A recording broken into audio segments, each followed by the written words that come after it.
Really a pleasure, a great honor to have here Professor Pauen, Professor Michael Pauen. He comes from Berlin. He teaches at the Berlin School of Mind and Brain and the Humboldt Universität, Berlin. He's professor of philosophy of mind, and his research areas are phenomenal consciousness, philosophy of sciences, also freedom of the will. He published several books, and recently he's writing a book on consciousness from an analytic and historical point of view, historical perspective. Thank you, Professor Pauen. Yeah. Thanks a lot for the introduction, and thanks especially for inviting me to this wonderful meeting here. So what I'm doing now is I changed my plans yesterday evening, and what I'm trying to do is to give kind of a response and also kind of a follow-up to Lynne's talk yesterday. So many of the things that I'm saying, I think, should be compatible with what Lynne said, but there are also some differences. And two are most important, so I'll try to give kind of a reductive account of a robust first-person perspective. I don't use the word first-person perspective, I use the word normally self-consciousness, but that's only from the first person. I have some of that available. And so, but the idea of my idea of such a reductive account is just, it has to account for the phenomenon. So I'm not reducing, and I use this word, or the term of reduction, not in the word of just reducing someone in the ordinary sense. I use it in the Latin sense, which means tracing back. So what I try to do is trace the higher level phenomenon that we all know, self-consciousness, back to lower level phenomena, just in order to understand it. That's the idea. So as when you get a car and you want to try to understand how the car works, then you try to disassemble it. But of course, what you have to disassemble is the car itself, and not something that's far more simple. That's the first point. And the second point, where I might disagree, is the role of language. And I try to refer to some evidence, empirical evidence, that seems to show that language might not be that important. It is important, but it may not be that important on the earliest stages of self-consciousness. And I do think that the development of self-consciousness in ontogeny tells us something about what is working. So what are the elements, or what constitutes the ability of self-consciousness? So I think it can increase our understanding, but that will be a matter of debate. And I really look forward to this debate, and that's why I changed the subject. So, and I also use the word the self. When I say the self, I don't mean some mysterious Cartesian entity which is above the physical world. It's just shorthand for a person who has self-consciousness. I try to explain in more detail what I mean. Michael, you are in front of the... Oh, that's not a good idea. That's why you sweat also, and we cannot see. So. Right, yes, you are completely right.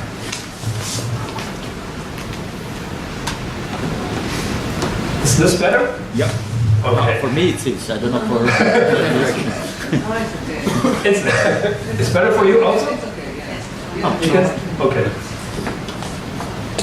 Okay, so of course the self, or the existence of a self, has been put in doubt, not only in recent years. I mean, you find similar tendencies already in the Indian philosophy, and you find it also in the German tradition, in Schopenhauer and later in Nietzsche. So that's a very old idea, but some of the most prominent proponents of this idea that the self might just be a fiction are well known. It's Daniel Dennett, and he says the self turns out to be a valuable abstraction, a theorist's fiction, rather than an internal observer or boss.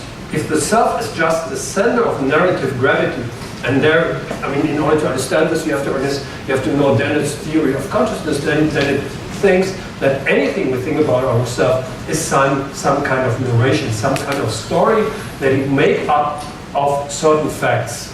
And there may be different stories that account for those facts about our consciousness. And then we have a meta-narration, and that's the narration of ourselves. So we put in ourselves as the subject of those stories, and already the stories are made up. That's the idea, and that's why the self is just a center of narrative gravity. It's the center of those stories we tell about our own lives. So if the self is just the center of narrative gravity, then in principle, a suitably programmed robot with a silicon-based computer brain would be conscious, would have a self. And a very similar, well, a comparable idea has been brought forward by Thomas Metzinger. He says, there is no self, there is only a self model. And he says, metaphysically speaking, no such things as selves exist in the world. The conscious experience of selfhood is brought about by the phenomenal transparency of the system model. So what Thomas means is that we have a representation of ourselves. That's the so-called self model. And we confuse this representation of ourselves with something like a homunculus. Well, and it seems that then it has a similar idea. If we talk about a self, then we have to talk about a homunculus. And I don't think that this is true. I think that there is a very good way, which is a rational way of talking about a self that does not end up in a homunculus. Obviously, the idea of homunculus is a very bad idea, but I think that there is an alternative. I would like to show how this alternative might go. I start with some classical views, particularly with skepticism, which I've already referred to. Then I will refer to a discussion that has been started by Fichte, and then we had some followers in Germany and also outside Germany. Fichte pointed to a specific problem of any theory of self-consciousness. And that is, if you want to recognize yourself, that seems to be difficult. I mean, if you want to recognize a bottle of water, then of course you have some criteria, and you apply those criteria, and if the criteria apply, then it shows that this is a bottle of water, and that is not a bottle of water. The problem with self-consciousness is, if you have certain criteria that might be, and those criteria might apply only to you, that doesn't help you to develop self-consciousness. Because in order to know that these criteria apply to you, and you are the only person in the world that where these criteria are true of, you already need self-consciousness in order to know that you are the one that those criteria apply to. Yep, that's the basic problem. That's the problem that has been recognized by Fichte, and many philosophers have tried to solve this problem. So that's the problem for what Lynne was referring to yesterday, to recognize yourself as yourself. And it seems that this doesn't work in the ordinary way. To recognize your car as your car, you may refer to the number plate or something that is individual, that identifies your car, and that doesn't seem to work with yourself. That's the basic problem. Yeah, and I would like to propose, the Heidelberg School has made a proposal. I don't think that this works. It goes in the right direction, but I think it's mysterious in some way, and then I'll propose an alternative at the end. Okay, so let's first talk about classical views. Self-consciousness has played a role already in pre-theoretical thinking of humans about themselves. So in religions and in myths, and most of them thought of the self as kind of an observable substance, the soul, and the soul was thought to be either something like a birth or something like a breath. It was supposed to be made of, in the Platonian tradition, of a particularly fine matter, if you think of the Timaeus, or it may have been made of some kind of breath. And that is something that goes all over the place. So if you think of psyche, pneuma, atman, spiritus, flatus, all this means something like a breath. And that is this idea of the soul. I mean, that's a very encompassing idea. It means things that today we use a number of different concepts for. So it is a self, but it's also consciousness. It's also what animates a body, animation, that's anima, soul. But it also means this kind of identity. And in Egypt, for instance, another idea, and that's the idea of a homunculus, which you see already there. So this person is deceasing, and in this moment the soul and the self leaves the person's body, but the soul looks like the person themselves. And that is something that you have also one part of the soul. So in the Egypt tradition you have a number of different souls. They have different functions, but one of them is accounts for the individual, your individuality, and that has the same size and the same shape as the person themselves. Okay, now we also have among the classical views, and that's a very, very rough picture, of course, we have theoretical accounts, and one of the most famous ones is what has been called now the reflection theory, and the basic idea was that the self emerges from self-reflection. So in order to develop self-consciousness, you have to think about yourself. And that is a process in which you are the subject and the object likewise.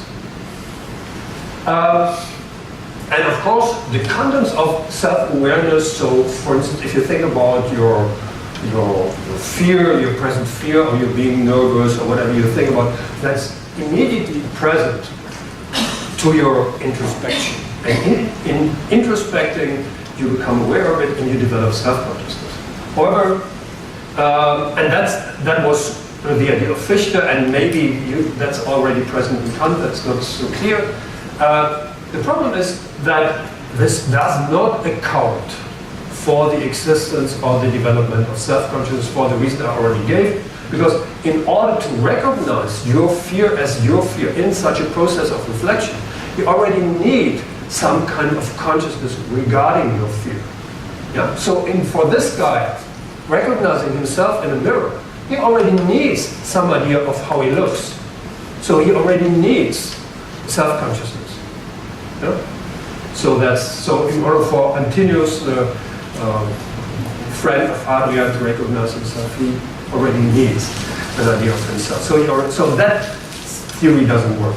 And of course, we've already heard that and also in history of philosophy, there has been a lot of skepticism. I've already named two more recent examples, and we've already heard yesterday about Hume.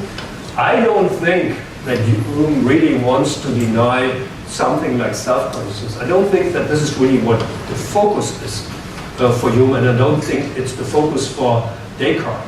What Hume wants to deny, if I understand this passage right, is some immaterial self. So in the older philosophical tradition, there's no stable distinction between the self and the soul. Kant, for instance, explicitly says that he uses the word self for the word soul. And it seems that what Hume wants to deny is some kind of homunculus-like soul. So for my part, when I enter most intimately into what I call myself, I always stumble on some particular person or other, or feet or cold, light or shade. I never catch myself at any time without a perception, never can observe anything but the perception. So there is no inner self in addition to you. And that seems to be completely rational. That does not mean that Hume would deny self-consciousness or something like this, which I think we should. That's what we really can rationally mean if we talk about self. Okay, and other more recent skepticism has been evoked by Marvin Minsky. He says, well, there is not one self, there is a multiplicity of agents, and each of these agents cooperate with each other, and each of them has limited knowledge about what the others know. And so he says, and this suggests that it can make sense to think there exists inside your brain a society of different minds. Like members of a family, the different minds can work together to help each other, each still having its own mental experiences that the others never know about. Several such agencies could have many agents in common, yet still have no more sense of each other's interior activities than do people whose apartments share opposite sides of the same wall. So the idea is, today we would say different systems within the brain or within the mind that cooperate with each other. And there's and what he wants to deny is that there is one single agency or one single part of the system, or however you want to call it without using the word self, that really is in control and also in knowledge of what the others do. It seems that sometimes the system works and sometimes it doesn't. But there's no explanation. Okay. So, and yeah, I think I'd stop with this kind of skepticism. I think you got the main point. Now, I would like first to refer to one strategy of, say, saving the self. And that has been done in response to the idea of Fichte. So the guy who, what should I say, discovered Fichte's position was Dieter Henrich. He's a German philosopher, was in Munich and in Heidelberg. And in response to Fichte's criticism of this reflection theory, so of the idea that you can develop self-consciousness by reflecting on yourself, Henrich and his scholars developed another idea. So they think the self is real. We have something like self-consciousness. But the old reflection model, which supposes that the self is the subject of the process of reflection and the object of this process at the same time, therefore they call it the subject-object model. They think this is misguided. And it's also misguided to take the self as an internal object. I mean, by and large, that's still the old homunculus model, the subject-object model, and that can work. So, they think the reflection theory is false. Self-awareness cannot emerge from reflection. Self cannot be a constellation or a bunch of properties. It cannot be so, because for any of those properties, you have to know that it's your property. So if the really, what should I say, identifying feature of myself would be that I'm the best aluminum solderer of Berlin. Let's assume that this would be the case. That would identify myself or pick me out from all other people in Berlin. In order for me to be able to apply this feature, I already need self-consciousness as the best aluminum solderer in Berlin. Yeah? That's why this theory of constellation of property, and it may be much more complex constellation of properties, does not work as something that would explain the emergence of self-consciousness. So, whatever the constellation of these properties might be, how can I recognize that this constellation is my own, or the constellation that identifies myself?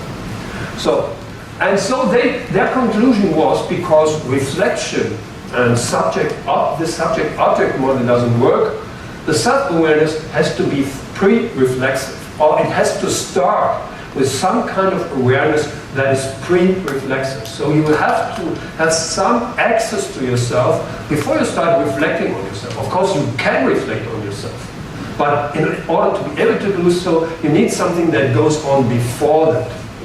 So every analyzable act of self-awareness requires some kind of pre-reflexive self-awareness. And I think that's right as a conclusion from what they have shown before. Now, what is the solution? Let's listen to Manfred Frank. And you can very, very similar, when one of Ben Zahavi was member of Manfred Frank's colloquium for some time, and he has followed, at least on some of the things that Manfred Frank said already in the 1970s and 80s. So Manfred Frank says, we cannot describe self-awareness as an awareness of something if the something represents a single object named self or I or person. Yeah, that would be homunculus again. Self-awareness is not object-like. It's familiarity. Your familiarity with yourself is not mediated by something else. Its original instantiation is irreflexive, without criteria, and it's not based on observation either. That seems to be true. I mean, that seems to be.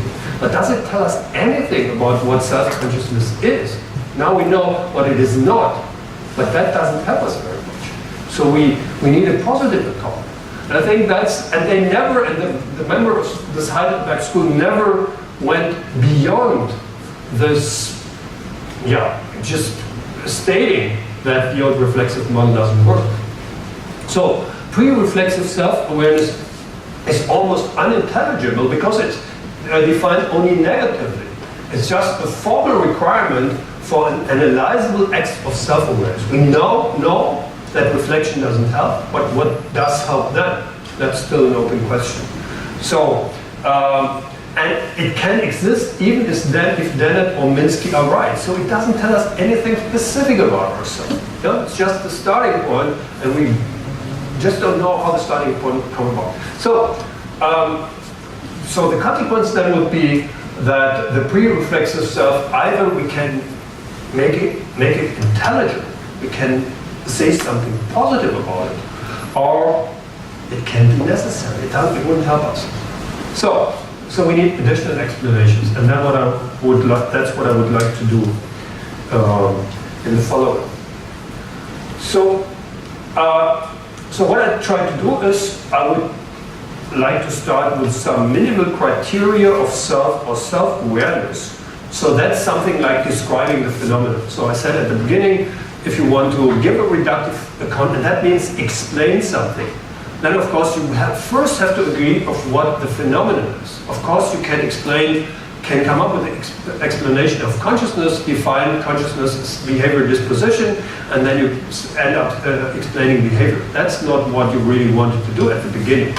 So you have to agree on the phenomenon. I think what is important is first, what is important ingredients or essential ingredients of consciousness, self-consciousness. First, you have to be able to recognize your own properties.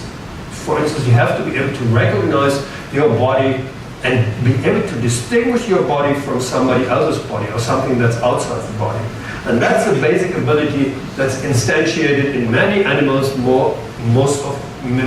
maybe in all animals, maybe even in plants. But that's obviously not sufficient.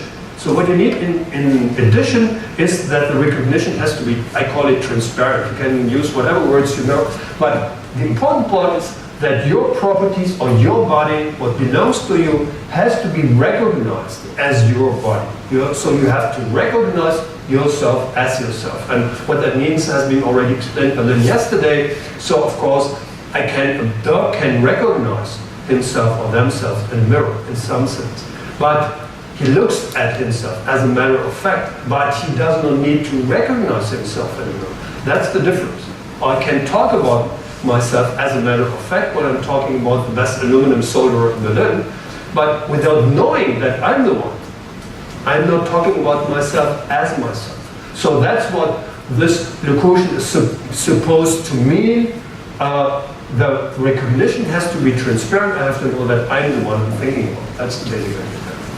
And that seems to be the real problem, because it seems that this leads us into this paradox of having to know, or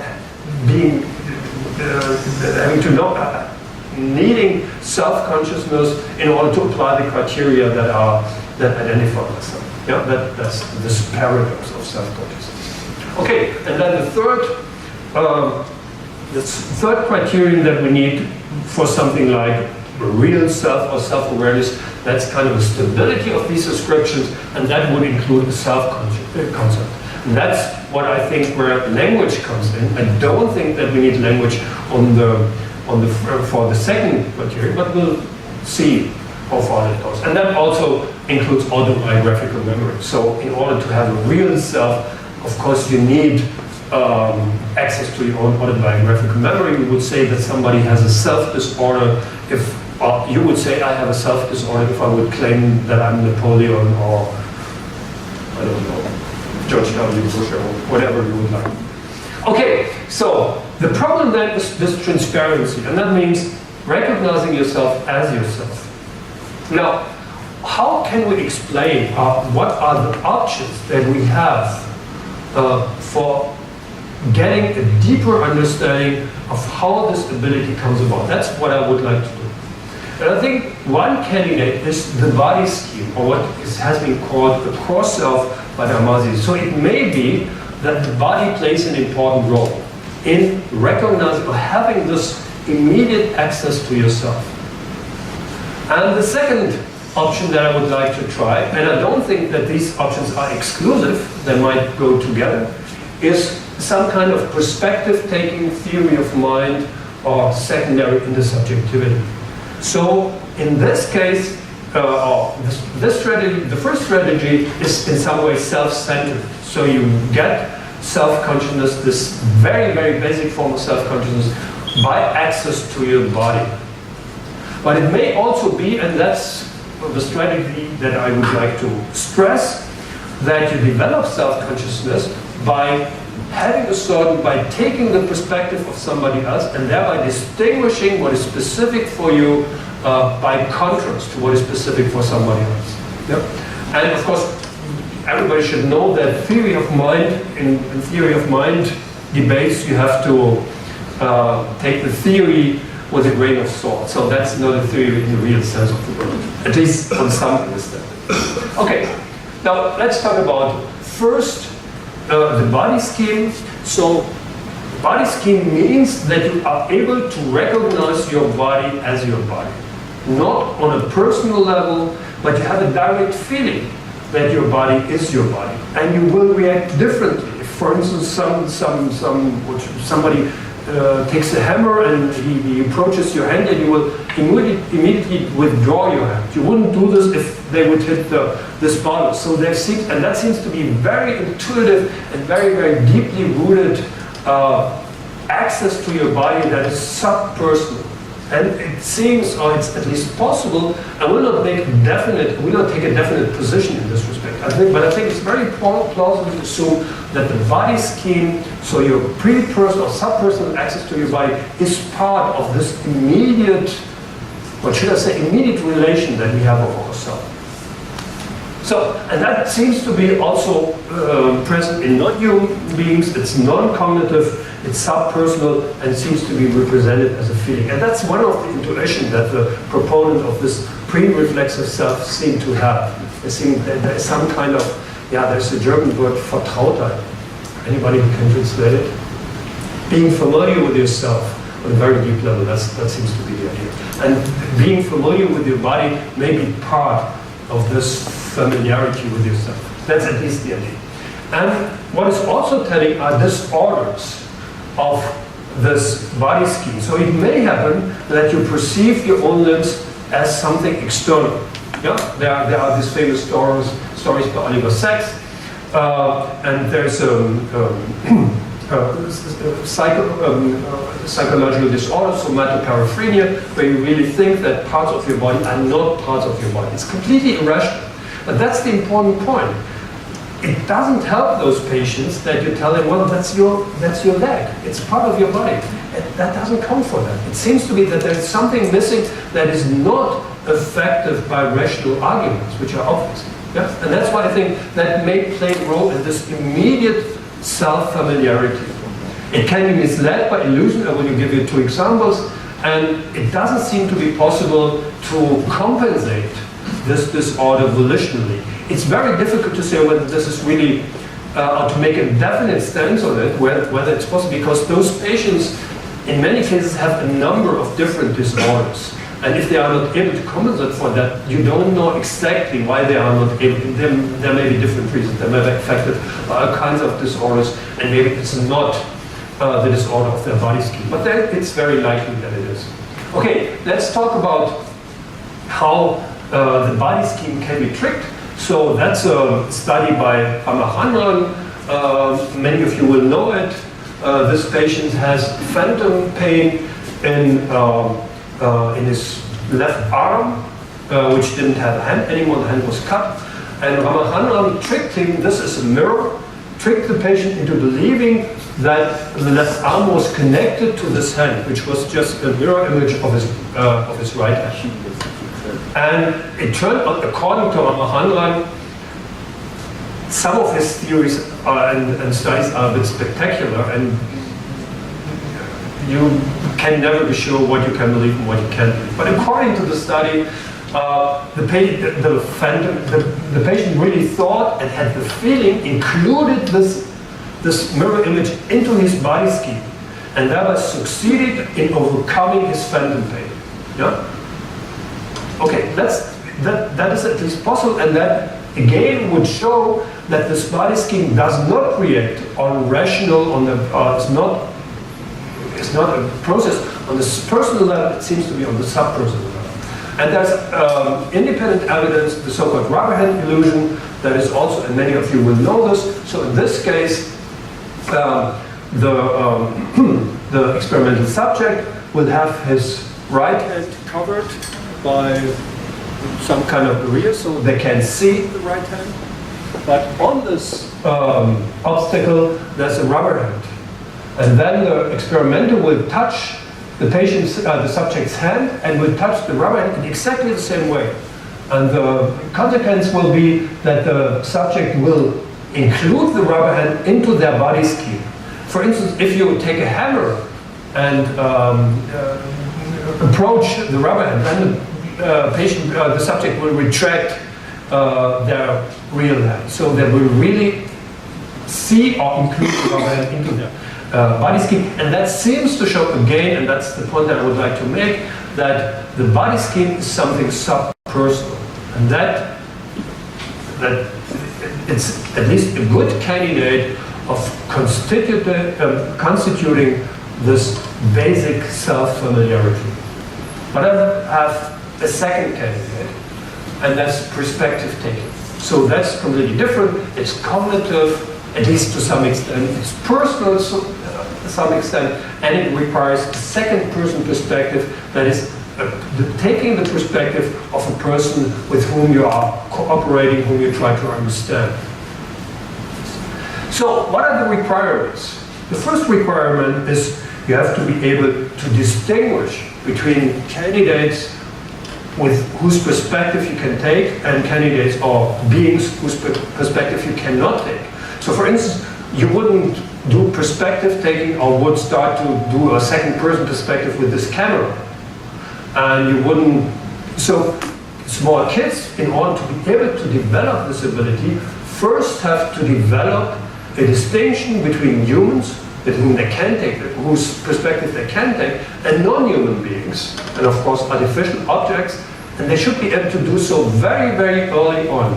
If perspective taking is a good candidate for the development of self-consciousness. That's the basic strategy. So what I'm trying to show is that there are certain constitutive elements of perspective taking, and I would try to show that these elements, or children master these elements before they develop self-consciousness. That's the basic idea. If that doesn't work, then of course that would refute the theory that I'm presenting. Okay? So, the first thing that you have to be able to do is, in order to take somebody else's perspective, you have to be able to identify those beings whose perspective you can take. If you start taking the perspective of a table, then of course you will fail. Yep? So, now, when are kids able to distinguish between humans or living beings and non-living beings in order to take their perspective later on? Well, they can distinguish between living beings and non-living beings between 2 and 3 months. So very, very early on. And with 5 months, they expect different behaviors. So there's a very, very nice study by Amanda Woodward from the mid-1980s or early 1990s, I'm not so sure. And what she did is she took a human arm and a mechanical arm, something like this here. Did the microphone turn off? Off. Yeah, okay. So, and both would just try to catch an object in the standard condition. So the human arm would try to catch the object, and also the mechanical arm would start the object. And then the object was displaced. And the kids, and then in the second condition, the human arm would grab for the object at the different positions, or the human arm would adapt, and the mechanical arm would adapt. Or in the other condition, the human arm would reach for the previous position, and also the mechanical arm would reach for the previous position.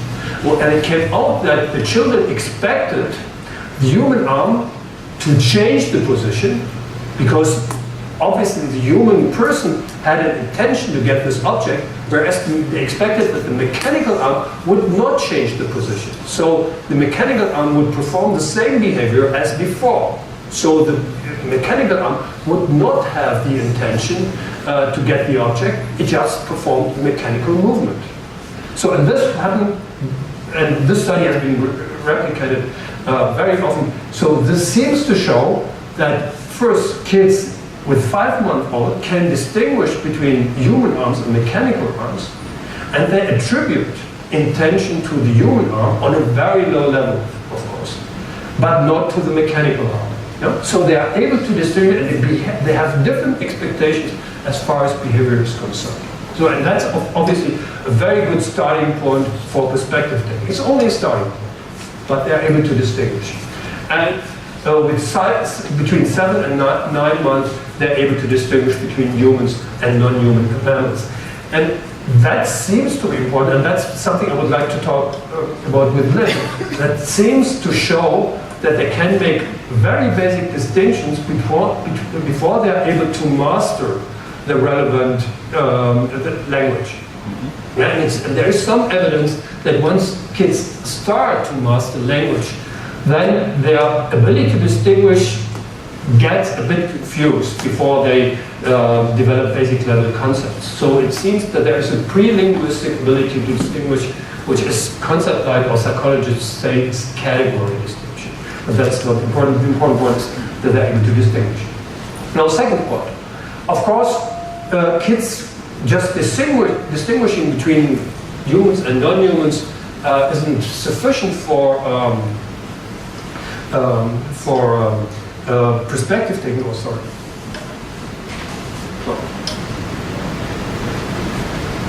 Okay. But you also have to be able to be aware or to identify the behavior of your conspecifics.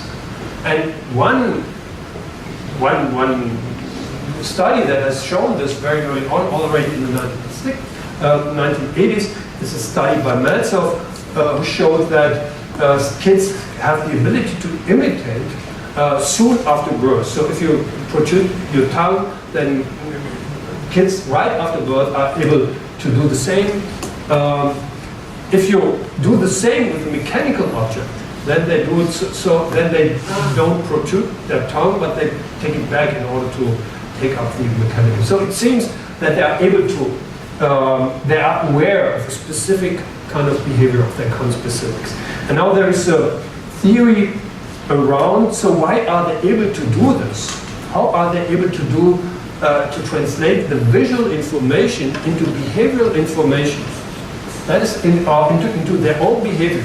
Yeah? So if we see this, regard this on a theoretical level, we would say, well, the kid has to identify the tongue, and then the kid has, well, what's my tongue? How can I move my tongue? That would be a very, very complicated process.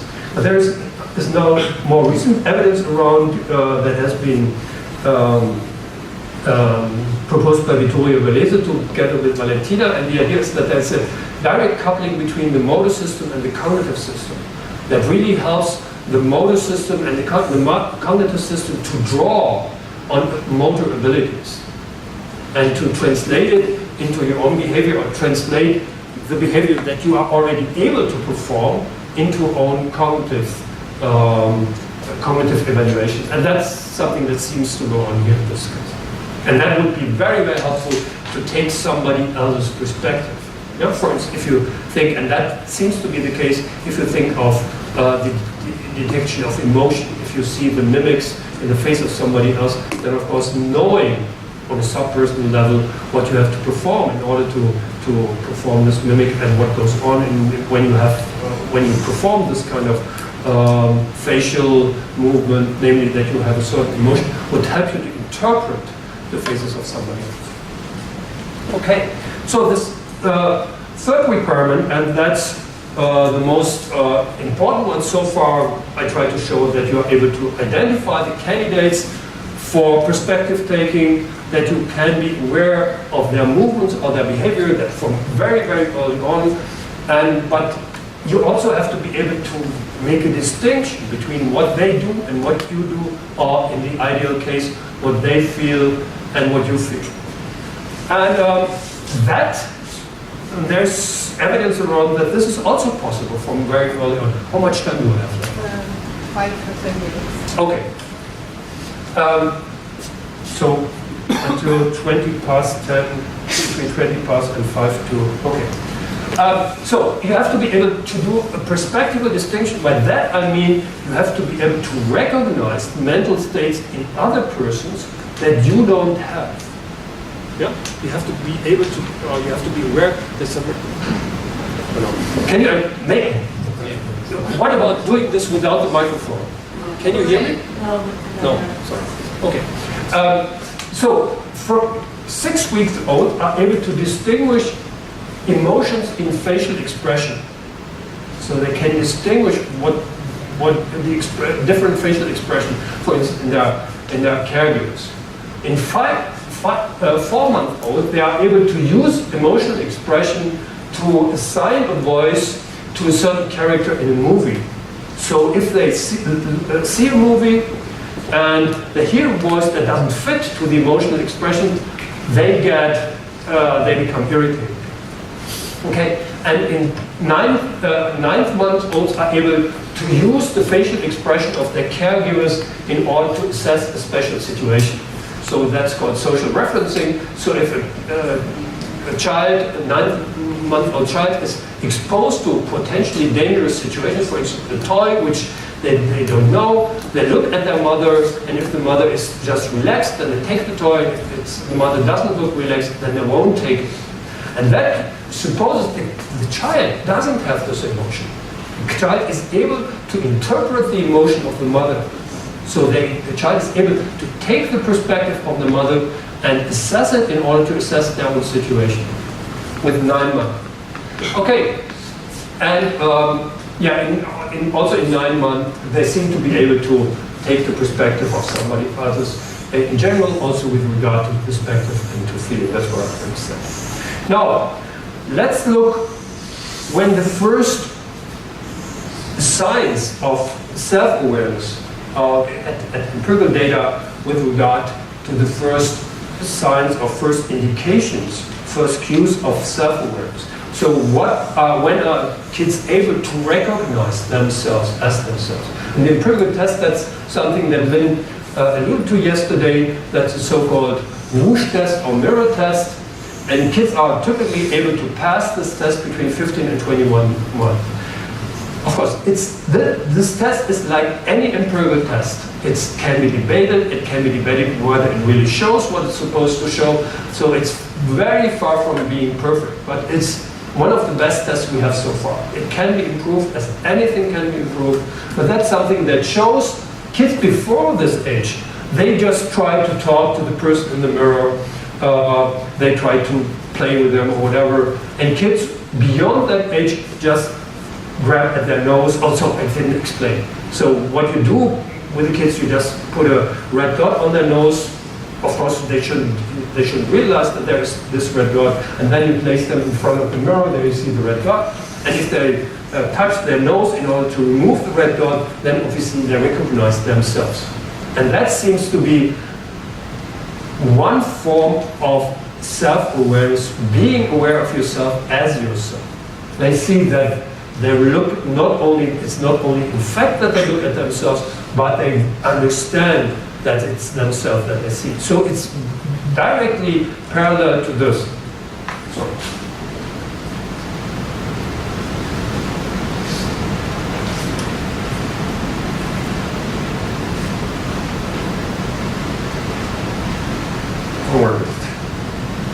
Sorry. Yeah, but you remember the situation of the Antinos, the guy looking at himself in a mirror. Yeah, that was what I was referring to. Yes. Okay. Can you go back? Okay, so that's what these kids are able to do, and it seems. Okay. So with between 18 and 24 months, they are able to use the expression I in the right way, so they understand how the first person pronoun works. And again, please note that this comes after the first indication for the development of self-consciousness. And with 24 months, they are able to do self-descriptions of persistent features. So then they develop the first indication for something like a self-concept. So it seems, and what I wanted to show is that the required capabilities, so what you need according to the theory that I've proposed, perspective taking, that the tools or the constituents of perspective taking emerge or are mastered before self-awareness emerges. That's the claim that I would like to make. And if that is true, then this would support the idea that self-awareness, recognizing yourself as yourself, can be based on perspective taking. And the basic idea there is that, let's come back to this kid that tries to hide themselves by closing their eyes. Yeah? This kid doesn't have self-consciousness regarding their own perception. They don't understand their perception as their perception. They confuse it with what goes on in the world. Yeah? When they can't see anything, then nobody can see anything. And what they do, what they need in order to recognize their perception as their perception is they have to recognize the difference between their perception and what somebody else can see. Yeah, I tried this with my own girls, yeah. They were hiding themselves somewhere, and I said, well, I can see you. You are here. And you can do this 5 times after another, and they will still come back and hiding themselves in this because they don't understand this. Yeah? And they do understand this, yeah, with something like, I don't know, exactly 12 months, 40 months, or something like this. So they can take my perspective, they can make the difference. And that's the basic idea of this approach. Being able to recognize yourself means being able to recognize the difference. And this difference comes on different degrees. It starts with recognizing a difference in emotion, and that seems to work already with 9 months. And then it comes recognizing a difference in perception. That comes later. And then the next step would be recognizing a difference in your belief, and that is a theory of mine in a stronger sense, so developing a theory about others' mental states. And that's and the most prominent version of it is a theory about others' beliefs. I will refer only to one very obvious study. There are many studies around now, and it seems to be obvious that if you do other more behavioral-oriented paradigms, then kids are able to do this much earlier. But the important point is, or the point that I would like to make is, how are kids able to understand their beliefs as their beliefs? And that means understanding that somebody else might have a different belief. And somebody else might have a different belief. That's something that's very easy to understand for philosophers. The beliefs that others have, as far as they differ from your own beliefs, are false. And that's what kids understand when they are about 4 years old. And do you know this? Anybody who doesn't know this study, the false belief test by Wimmer and Pauen, who doesn't know this study? Okay. Then there's a study from also the early 1980s. So the basic idea was to put 2 children in a room, Sally and Anne. One of the kids puts an object into a box. Yeah. She puts Sally, and then Sally leaves the room, and then the object gets displaced into another box. And the decisive question is, when Sally comes back, where will she look for the ball? Will she look there, where she's put the ball, or will she look there where the ball actually is? The right answer obviously would be she will look here.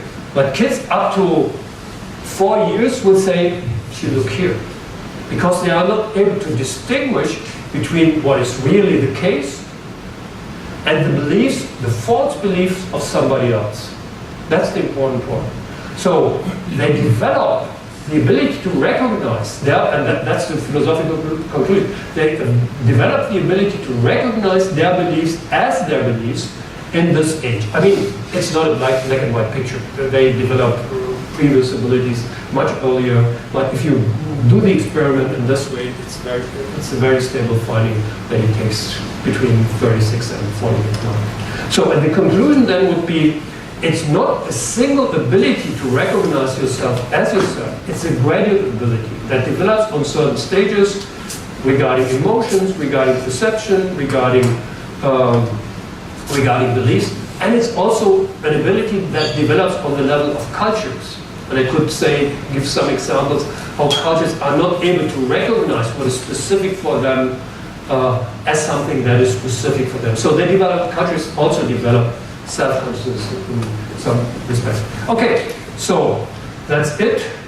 Yeah, I think I can skip the.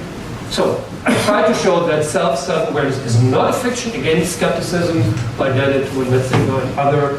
It doesn't require reference to a self-object or some kind of specific self-property.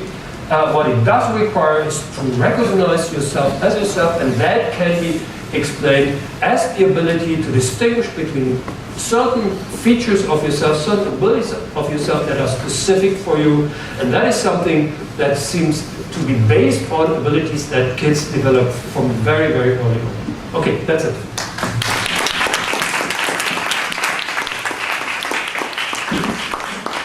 Thank you very much, Michael, for your talk. So you have about 10-15 minutes for the discussion. Lynne? Thank you very much, Michael. Since you invited me to comment, Yeah, of course. I think that you and I just agree on a lot of all this. One thing we agree on is the development of self-consciousness is very gradual, and there's a difference between the sort of the beginning points and the ending points. All that I agree. But I think that most of what you were saying about the I don't understand pre-reflective awareness, but one of the things when you were talking about you were talking about self-consciousness in a way that I would talk about the rudimentary first-person perspective, because you were talking about distinguishing yourself from others. Well, we know chimpanzees can do that from Gordon Gellup's experiments. Distinguishing, just recognizing your own perceptions. It seems to me that your own perceptions, you're the default perceiver of your own perceptions. And what I think of as your self-consciousness is when you can come to recognize yourself as the perceiver. I agree. Not just saying, oh, this is my thought of Elizabeth. It's not my thought. I mean, it is my thought, but that's not the point. The point is, I'm the thinker of this thought. And that's where I think self-consciousness comes in. So it's not a matter of recognition or distinction, it's a matter of conception. I can conceive of this. Well, anyway, and then you also use the word perspective in a way quite different from the way I use the word perspective. And I agree your experiments are really interesting. Distinguish living from non-living, humans from non-humans, all that stuff is really interesting. But I think all of that is something very rudimentary that can be understood in terms of a rudimentary first-person perspective without any conceiving. Right. But anyway, that's... Yeah, right. So let's first say those. I agree completely that distinguishing humans from non-humans, that is absolutely rudimentary. But that wasn't the claim. I didn't deny this in the talk. What I wanted to show is that there are certain elements, basic elements, that are required for transparent, for self-consciousness, but are not self-consciousness in themselves. So that was supposed to support the idea that perspective taking can be an important element of self-consciousness, and the basic idea was try to show that the elements are in place before the complete ability is in place. And that's what I tried to show. I agree there's such a thing as that. Okay. You can learn to say I. Even you can learn to say I'm hungry, or you can learn to say hungry, or you can say when hungry, Yep. or you can say food. I mean, there are lots of ways you can Correct. convey that thought. And I think you can use the word I before you can say, gee, I wish I were not hungry, not the Right. gee part, but I wish I were not hungry, or that second I that is going to be, that will express a self-concept that makes your awareness conceptual rather than just instinctive or just responsive to the environment. Yeah, I mean, the point where we might, maybe the most substantial point of disagreement is how learn kids to use the first person pronoun in the right way, and how learn kids to develop a self-concept. And my claim, where I might disagree from your point, is I try to show the more basic abilities, and my claim would be that, for instance, being able to recognize your perception as your perception. Of course, it's not, of course you always know what you perceive, but what you don't know is the difference between what you perceive and what somebody else might perceive. Yeah? And that is something that chimps are able to. I mean, Tomasella has done a lot of studies, and we have one of his postdocs in our groups now, Richard Moore, and he's done quite a lot of those studies.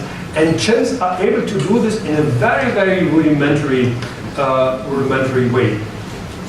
It's not. And the point that I would like to make is not a difference of language. Language is not the only difference.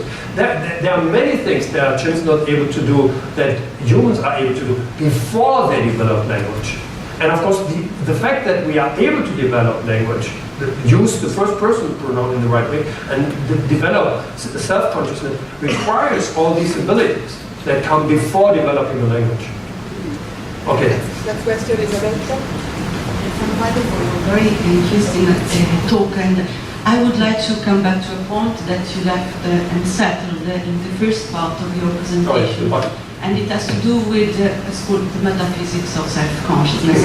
I very much appreciate the idea that self-consciousness is not awareness of something, and so that we have, in a certain sense, to get rid of an object model of self-consciousness. Well, this leaves us with, we need a positive account, if not an object model. What kind of model could be appropriate? And I would like to ask you whether you would be sympathetic towards an adverbial account of self-consciousness.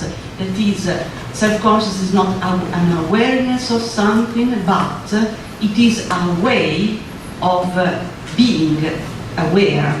This is, a picture that comes from David Woodruff Smith, and that has been developed a little bit by Amy Thomason recently. And I would like to know whether you would accept this line, this alternative to the metaphysical object, metaphysical picture of self-consciousness. So the idea would be it's a way of being aware of yourself, and that would include stable features of yourself, but also non-stable features like occurring thoughts and things like that. Would that be the idea?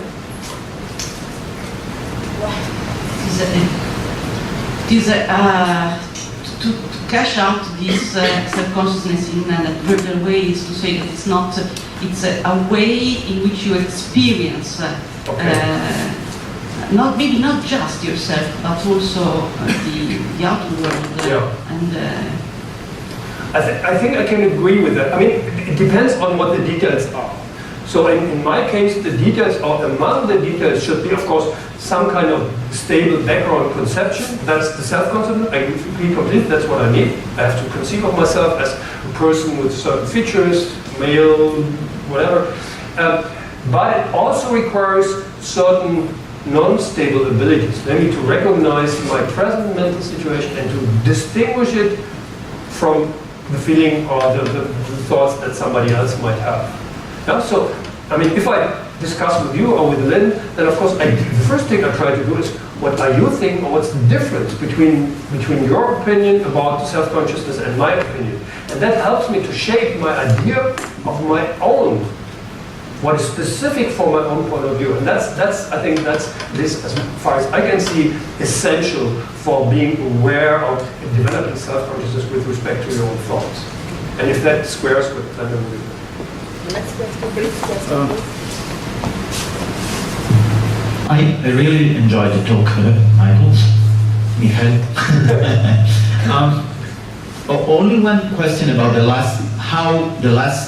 false belief test really is useful for what you are trying to say about the role of the second person in order to the shaping of my sense of selfhood. The point that the notion of belief is a technical instrument that we use mainly to interpret the others. Is not that I attribute beliefs to myself. No. I mean, that's not the way it works normally. As Davidson stressed this point a lot. I use this when I have to understand what the others think. But it seems that so the idea that I can attribute false beliefs to the others doesn't really contribute to my shaping myself, because this is not something I use a lot for, thinking of as myself as a self. So why are you stressing this so much? Yeah, I'm not sure whether I can agree with this idea that thinking about my beliefs doesn't play such a big role. Of course, I mean, there's this transparency idea of introspection, where the best way of what you believe is just Because I know what I believe. look. I know what I believe, so I Okay. don't attribute beliefs to me, but I go directly for the content. I know, that's the transparency. Yeah. But wait, in order to understand what your beliefs are, and that is true for self-consciousness in any way. You also know the kid that hides themselves, yeah? They also know what they are perceiving. But that's not the important point. In order to understand their perception as they already know what they're perceiving. They already know their emotions. Yeah, they have direct access to their emotions, to their perceptions, and also to their beliefs. But what they don't have is I could also say they can't put them into context, which would imply that their perceptions might diverge from what is actually the case. They might be misleading. And the same goes for their emotions, and the same goes for their beliefs. So as a philosopher, you should be aware of the possibility that some of your beliefs are wrong. And that is that according to me, is self-consciousness with your beliefs. It's not the question, what do I believe? Of course, but what is specific for my belief? And that seems to be considered, also according to Davidson, that seems to be specific for what we mean when we talk about a belief, namely that a belief might be wrong. Yeah. Unlike knowledge. Yeah, that's. We have still 2 questions, one Roberta, and one very quickly, please. Okay, thanks, Michael. Just a small question of clarification, maybe. I do think that, in fact, most of what you said is the standard phenomenological conception of bodily awareness as a very basic kind of self-awareness. The very classic analysis of perception shows that you couldn't possibly perceive without having some sort of awareness of your point of view and all what goes together, all the kinesthetic motivations and so on and so on. So I suppose that this is part of what you were saying. Okay. But then, the reason why I thought that the false belief text you presented was a new one, because this is the old classic one, okay. But of course, but this is, as you rightly said, concern beliefs, okay. But now, I think that there exist a lot of settings of, so to speak, false belief terms, not in terms of belief, but in terms of different situations, not verbally expressible. Exactly. And there you can see, in fact, that long before the 4th year, people do react correctly. Okay. I agree. So, okay, it was just that. Okay. Yeah, no, I agree. There was not time enough. So there's a lot of evidence that kids are, for instance, if there is an occluder and or if there is a filter. I'm the experimenter and there's the kid, and I have 2 yellow objects and a blue filter, and then the kids ask, well, which object will the other person take if they are supposed to take the green object? And the kids are able to select the right object. But interestingly, they are not able, if they have 2 objects and they ask, well, which of the one is the green one? If they have to contrast this, so they can pass the test, they can select the right one, but if they are supposed to contrast those 2, they are not able to do this with, I think, 36 months. I can show you the study by having a model. Okay, the last question. I wonder. Can you hear me? I wonder how essential the story you told about human infants is for acquiring self. For example, if I construct a robot and program it in a way that it immediately behaves like a normal human adult after I switched it on, should we describe this robot as having a self, even if it hasn't acquired it in the way you describe? Or should we maybe abstain from ascribing him a self exactly because he hasn't acquired it in the way you ascribe? That's a very difficult question. So, I mean, the question begins already with interpreting these studies. I mean, these are behavioral studies. I mean, you can talk to the small kids. And it's always a question how to interpret these studies. Also, if you don't do, for instance, the mirror test or the rouge test with animals. So, and of course, what we assume is that we are talking about beings that are very, very similar to ourselves, and we try to pick out certain important cues.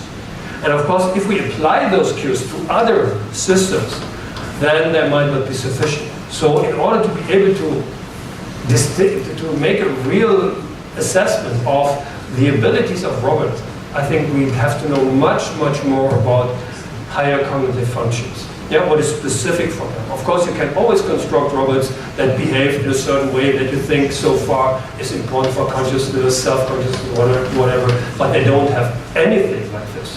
And the reason is that our picture, or the criteria that they have, are much too coarse-grained so far. Yeah? And apart from this, I don't think that we will ever develop robots who have self-growing something. Nobody needs them. So that's another question. Okay. Thank you very much again. And,